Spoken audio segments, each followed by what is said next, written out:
যদি ভাগ্যে চলে আসে সেটা আমি অ্যাকসেপ্ট করে নিব, বাট আমার প্রেমের অফার, বিয়ের অফার, দেখা করার অফার এগুলো আসে আর কি। ওগুলো আমার পছন্দের মানুষ যখন চুজ করেছিলাম তখন চিকন নাকি সে লম্বা, নাকি সে ফর্সা, নাকি সে কালো, নাকি তার চুল বেগুনি কালার, না চুল হলুদ কালার, নাকি তার নখ বড় বড়, এগুলো আমি কখনো দেখিনি। আসলে আমি মানুষটাকে দেখেছি সে আমার সাথে কতটা রেসপেক্টফুল ছিল এবং আমাকে সে কতটা ভালোবেসেছিল এটা দেখেছিলাম। আমি কখনো ছিলাম না। এবং কে বিভ্রান্ত আমাকে নিয়ে কথার তো কোনো শেষ নেই। আমাকে নিয়ে অনেক কিছুই কথা বলা হয় এবং কথা বলতে তো কোনো বাধা নেই। আপনি আপনার মতো কথা বলে যেতে পারেন, উনি ওনার মতো কথা বলে যেতে পারে। আমাকে কাউকে পছন্দ হলো না, সে একরকম কথা বলে যেতে পারে। সো এটা তাদের ব্যাপার। সামনে কি আমরা আপনার জীবনসঙ্গী হিসেবে কাউকে পাবো? এখনো আপনাদের মনে হইতেছে যে আমি বিয়ে শাদী করবো? মানে মানুষের তো একটা বয়সও থাকে বিয়ে শাদী করার, বলেন। সারা জীবন কি একা একাই বাঁচতে চান? না, সারা জীবন একা একা বাঁচতে চাই না। আমি খুব বিলিভ করি এই যে এটাই, যে জন্ম মৃত্যু বিয়ে এগুলো আল্লাহ তাআলার হাতে। সো আল্লাহ তাআলা যদি আমি মারা যাওয়ার 1 মিনিট আগেও কারোর সাথে আমার বিয়ে লিখে রাখেন তাহলে ওটা হবে। আমি আল্লাহ তাআলা এবং ভাগ্যে খুব বিশ্বাস করি। তো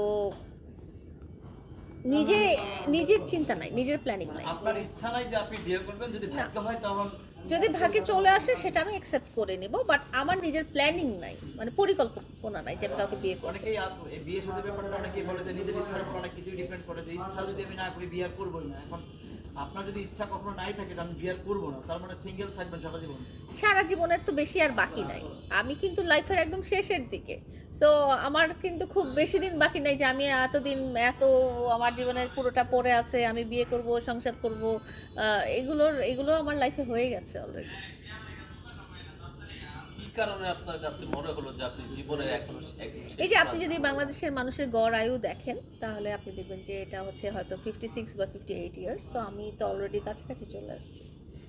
এই যে বললেন যদি বলা হয় যে তুমি বেছে নাও, তাহলে তো মানুষ চিন্তা করবে যে পৃথিবীর সবচেয়ে সুন্দরতম মানুষ যে তখন সেই মুহূর্তে যিনি থাকবেন তাকেই তো বেছে নেওয়ার ব্যাপারটা তো খুবই ওপেন।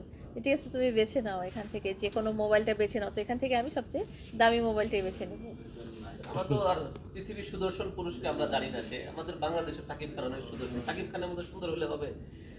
আমার কাছে সৌন্দর্যের ব্যাপারটা খুব আপেক্ষিক। আমার কাছে শাকিব খানকে নায়ক হিসেবেই সুন্দর লাগে, যেহেতু ওনাকে আমি ব্যক্তিগতভাবে চিনি না। সো ওনার ব্যক্তিগত কোয়ালিটিসটা আমার জানার কোনো সুযোগ হয়নি এখন পর্যন্ত, বাট উনি সুন্দর এবং অনেক গ্ল্যামারাস।